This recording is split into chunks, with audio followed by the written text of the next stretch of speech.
Ce jour dédié pour la santé de Chaim Ben Eliaou et de Chalina Bat Suzanne Bezrat Hashem. Longue vie dans la bonne santé. Amen. Amen. Alors, la question de Ruben. Est-ce que la magie blanche existe? Et si elle existe, est-il permise d'utilisation? Donc, est-ce que la magie blanche existe? Et si elle existe, Peut-on l'utiliser? peut-on l'utiliser? Alors, qu'est-ce que s'appelle magie blanche? Magie qui ne tient pas de tout mal, pas de... Ah, ok, sans impureté. Alors, d'abord, on va expliquer c'est quoi magie. Alors, bien sûr, la magie blanche, elle existe. Ce qu'on appelle magie blanche. Qu'est-ce que c'est, d'après la Torah? La magie noire, c'est quand tu utilises des noms de forces impures. Et ça existe. On appelle ça la sorcellerie, on appelle ça la magie noire, d'accord? Il y a même un chapitre dans Shulchan Aruch qui parle, 179 de Yoredea, des lois de sorcellerie. Qu'est-ce qui est permis, qu'est-ce qui est interdit, l'utilisation des démons, des choses comme ça, d'accord. La Torah interdit la sorcellerie, c'est un interdit grave, qui était à l'époque puni par la peine capitale. On ne peut pas avoir, en tout cas Am Israël, les non-juifs ils peuvent, mais Am Israël n'a pas le droit d'utiliser ces forces impures, parce que c'est impur. Alors tu me dis, alors c'est injuste, eux ils ont des moyens de faire des trucs anormaux, on appelle ça parapsychologique, on appelle tout ce qui est un peu pas normal, d'accord? Et nous pas, réponse, nous beaucoup plus qu'eux. Avec ce que tu appelles peut-être la magie blanche, ça veut dire quoi? C'est utiliser des noms de Dieu, qui sont dans la pureté. Hachem a donné au peuple d'Israël, aux sages d'Israël, des moyens de faire des choses anormales, des choses tout à fait miraculeuses. Comment? En rappelant certains noms de Dieu, et on fait ça, et hop, tu fais un miracle. Alors, calmons-nous, ça ne nous concerne absolument pas. Parce que c'est extrêmement grave qu'une personne comme nous, c'est-à-dire comme nous, quelqu'un de notre génération, tout le monde, même le plus grand sage d'Israël, de nos générations, même des générations passées depuis au moins 2 siècles, d'accord, n'est pas du tout au niveau de pouvoir agir en utilisant des noms de Dieu. Parce que utiliser un nom de Dieu, c'est-à-dire que tu utilises Dieu. Un être humain utilise Dieu, non mais pour qui tu te prends? Même le Rav Raphaël Kanevsky. Même le Rav Kanevsky, c'est absolument clair. Même les plus grands, le Rav Israël, même le Rav Shach, le Rabbi de Lubavitch, tous les plus grands que tu veux, personne, chas v'shalom, à Dieu ne plaise, utilise les noms de Dieu. Même l'auteur de toute la Kabbalah moderne, Rabbi Chaim Vital, donc le élève de Rabbeinu Hari, c'est lui qui connaissait tous ces noms, c'est lui qui les a transmis, d'accord? Alors, il habitait à Jérusalem, au début de la Pilat Tzat, après il habitait ici à Jérusalem. Et un jour, le sultan monte sur l'esplanade du temple et il entend un bruit de rivière. Alors, il demande qu'est-ce que c'est, on ne sait pas, mais il demande aux Yahoud, les Juifs, ils savent, c'est l'endroit de leur temple avant. Alors, il fait appeler le Rabbi Hamital, c'est le grand rabbin des Juifs, je veux savoir c'est quoi ce bruit-là. Il y a une rivière qui passe dessous, d'accord? C'est le Gihon. C'est là-bas qu'on couronnait les rois d'Israël. On a vu cette paracha maintenant, à la fin de Vayechi, Yaakov est mort, d'accord? Alors on a l'Haftara, que David envoie Ben Yehoyada pour aller sacrer roi, couronner Shlomo au Gihon, là-bas la rivière du Gihon. Alors il y a cette rivière qui passe là-bas, dessous le temple. Alors Rabbi Hamital a dit, je ne sais pas, il ne voulait pas lui dire. Alors le sultan lui a dit, écoute, si dans 24 heures tu ne donnes pas la réponse, je coupe la tête. C'est un moyen très radical pour avoir la réponse. Rabbi Hamital rentre chez lui et il a fait ce qu'on appelle Kfisat Aderer, Kfisat Shem. C'est un truc écrit dans la Gemara, traité Hérouvin. C'est écrit aussi dans Shulchan Aruch, celui qui veut voir, dans le chapitre 404 de Orach Chaim, parce qu'on a le droit de faire ça Shabbat. C'est tu te rappelles un nom de Dieu, je vais vous dire maintenant quel nom de Dieu, on faut rappeler, d'accord? Et comment tu fais ça? Tu prends un bambou qui fait 2 mètres, tu écris le nom de Dieu sur un petit parchemin, tu roules, tu mets dans le bambou, tu te mets à califourchon, comme Harry Potter, tu joues maintenant à Damas, c'est ce qu'il a fait. Jérusalem, il était à Damas. Voilà, téléportation. Tu passes de Jérusalem à Damas. Le Shulchan Aruch, chapitre 440, pour ta question, on a le droit de faire ça Shabbat. On n'a pas le droit d'aller à l'extérieur, on n'a pas le droit d'aller plus loin de 2000 amot, coudées, ça fait 960 mètres d'une ville pendant le Shabbat, c'est interdit. Maintenant, ça c'est des Rabbanan. De Oraïta, c'est 4 parseot, ça fait environ 11 km.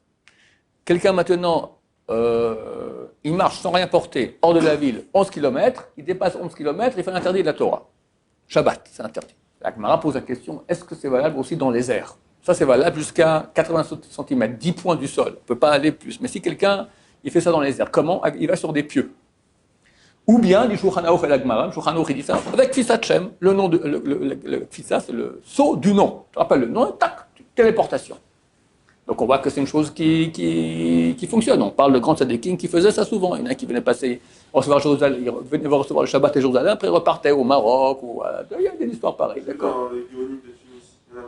Voilà. Donc c'est une chose qui se fait. Aujourd'hui, plus personne ne fait ça, comme j'ai dit, depuis 1 ou 2 siècles, pas question, personne ne touche à ça. Alors comment on fait? Je vous dis un nom de Dieu, mais je vous dis tout de suite, je ne connais pas les points. Il y a des points. Et puis je ne vais pas vous le dire non plus, parce que pour que les gens ils vont commencer à s'amuser. Il y a un nom de Dieu qui commence par Aleph, il fait 6 ou 7 lettres, d'accord? Et on met ça sur un parchemin, on met dedans. Mais c'est interdit, celui qui fait ça, c'est très grave. Alors, regardez, Rabbi Chaim Vital, qui était un grand tzaddik, son rave, lui a dit, Rabbi lui a dit, tu es comme Rabbi Akiva. Et c'est lui-même qui a donné la liste des noms, d'accord? Donc il a utilisé ça. Son rave, Rabbi Noir est venu en rêve, lui a dit, de quel droit tu as utilisé le nom de Dieu pour faire une téléportation? Non mais ça va pas. Il le réprimande, lui crie dessus dans le rêve. Si déjà, tu rappelles un nom de Dieu, tu aurais rappelé un nom de Dieu là-bas pour que la rivière se dévoile et Mashiach serait revenu. Pourquoi tu utilises maintenant, tu rappelles un nom de Dieu pour faire un saut à Damas, tu aurais pu faire que Mashiach vienne. Donc on voit que même si Rabbi Hamital, qui est l'auteur de toutes les Kabbalah, qui connaît tous ces noms-là, etc., c'est lui qui a dévoilé cela, on n'a pas aujourd'hui, je ne connais pas de livre, je vais raconter dans ma jeunesse que j'avais trouvé je ne vais pas raconter. Mon arrière-grand-père, il avait la plus grande bibliothèque de bouquins de Kabbalah. C'est un grand féru de Kabbalah.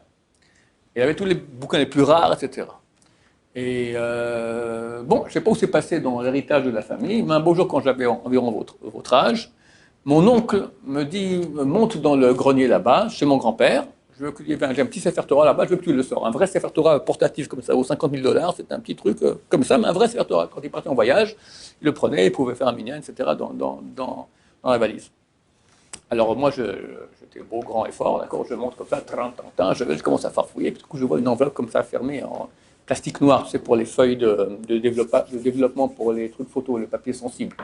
C'est marqué dessus, Rabbi Chaim Vital, Kabbalah Maasit. Kabbalah Maasit, Kabbalah d'action. C'est ça, Kabbalah Maasit, c'est ça, le Kabbalah qu'on n'a pas le droit de faire. Tous les noms de Dieu, qu'est-ce qu'on doit faire pour faire quoi? D'accord? Je lui dis, c'est quoi ce truc-là? Mon oncle, il saute comme ça, c'est pas pour toi. Et dès ce jour-là, ni vu ni connu, et bah au Hachem. Parce qu'il paraît que c'est un grand SRA. Tu peux voir comment faire une téléportation, tu peux voir, on m'a raconté un grand rave en Kabbalah, mais dans sa jeunesse, il a eu les SRA, d'accord, il vendait des etrogim. Alors il a mis dessus les noms de Dieu, les trucs qui sont un peu biscornus, tac, le matin ils viennent, ils sont tous parfaits, sans aucune tâche. Des trucs magiques, d'accord, beaucoup. Alors, la Kabbalah elle donne beaucoup de choses comme ça. Donc on a vu la téléportation. Il y a le Rav Frida, il raconte que Rav Frida avait 250 ans, c'est un très grand kabbaliste, et il a voulu amener le Mashiach. Lui et 3 de ses amis, ils sont montés dans un grenier, commencé à faire des invocations kabbalistiques, tout ça pour que le Mashiach vienne. Et une voix est venue du ciel, elle dit c'est trop tôt. Si Mashiach vient maintenant, il n'y aura plus que 7000 juifs vivants, tout le monde va mourir. Et pour avoir osé faire une chose pareille, vous voulez amener le Mashiach trop tôt, alors un va mourir, un, je ne sais plus ce qui lui est arrivé, le troisième doit partir en galoute. Et c'est tombé, partir en galoute en exil, c'était le Rav Frida. Il est parti d'Israël pour aller prendre de l'argent pour les Shivot d'Israël. Il est mort, il est resté plus de 10-20 ans. Il a été en Tunisie, il a été en Angleterre, il est à Paris, il a vu Marie-Antoinette. Il sentait qu'elle allait se faire guillotiner, il a fait une petite prière. Bon, ça n'a pas marché, c'est que pour finir, il s'est fait guillotiner, d'accord. Il a vu beaucoup, pour venir arriver à Livourne, et il est mort à Livourne, d'accord. Après, le Rav Mordechai a amené ses os, ici il est enterré à Yerushalayim. C'est un Rav énorme, le Rav Frida. Alors, il a écrit un livre qui raconte son voyage, ça s'appelle Ma'agal Tov. Et là-bas, il raconte qu'il quitte Jérusalem, et il arrive près de où il habite Hillel. Juste à côté, il y a un village arabe qui s'appelle Abou Ghosh. Abou Ghosh, c'était le nom du cheikh là-bas. Le chef du village s'appelait Abou Ghosh. Ce n'était pas Ali Baba et les 60 voleurs, c'était Abou Ghosh les 200 voleurs. Il y avait une bande de gens à dos de chameau comme ça, des brigands, et tous ceux qui quittaient Jérusalem, ils les arrêtaient. Il fallait payer une somme d'argent ou les dévaliser, etc. Alors Rida va sur son âne, comme ça, qui Jérusalem. Tout coup, il voit Abou Ghosh se poursuit avec les 40, les 200 voleurs d'Ali Baba. D'accord? Alors il dit, j'ai rappelé un nom, je suis devenu voyant et non vu. Il voit, mais on ne le voit pas, il devient invisible, l'homme invisible. Et c'est écrit dans les bouquins que si le matin tu n'as pas dit Baou Hashem en répondant à Barechou, alors on voit ton nez. Parce que quand Baruch Hu reçoit l'âme qui rentre dans le nez, aussi un niveau, d'accord, touche le nez. Voilà. Alors, comment on fait ça? Alors, je vous dis le truc, mais je ne connais pas comment tu venir de nouveau après visible. Alors, il ne faut pas le faire parce que tu restes invisible à part le nez. Alors, c'est lorsque les Juifs vont à... les deux anges arrivent à Sodome, et là-bas, il y a Lot qui les invite, et tous les gens de la ville vont entourer la maison de Lot, et il leur dit, fais-nous sortir les deux hommes que tu as reçus. On veut les violer. Alors, il va discuter avec eux, et ils dégagent, etc. Alors, les anges, ils ont attrapé Lot, ils l'ont fait rentrer. C'est marqué qu'ils ont... Migadol Vad Katan. Et les personnes qui étaient dans l'entrée les ont frappés d'aveuglement du plus grand au plus petit. Il faut dire cette phrase-là 7 fois à l'endroit et à l'envers, puis rappeler un nom de Dieu que je ne vous dis pas, et hop, on devient invisible. C'est bien, hein? Et comme ça, beaucoup d'autres choses qu'on peut faire. Donc ça existe, mais interdiction formelle de pratiquer cela. Baba Salek fait des miracles extraordinaires. Rabbi Samba Shaul fait des miracles extraordinaires, il ne faisait pas du tout avec les noms de Dieu. Jamais, jamais, jamais. Il faisait par la prière, par leur mérite. Quand c'est proche d'Hachem, il prie à Hachem, pas besoin de passer par là. Parce que ce sont des techniques. Et on n'est pas au niveau d'utiliser ces techniques. Quand on sera très bientôt à l'époque messianique, et on sera pur, parfait, etc., Dieu veut qu'on utilise ces noms-là. On pourra faire ça. Donc, téléportation, passer dans les murs, être invisible, visible, tout ce que tu veux. Changer peut-être même, qui aura besoin d'or? Il n'y aura pas besoin, il y aura partout une abondance énorme.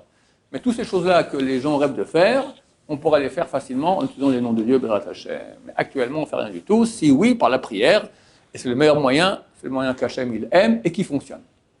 Des questions là-dessus? Baruch Adonai, l'olam, amen, amen.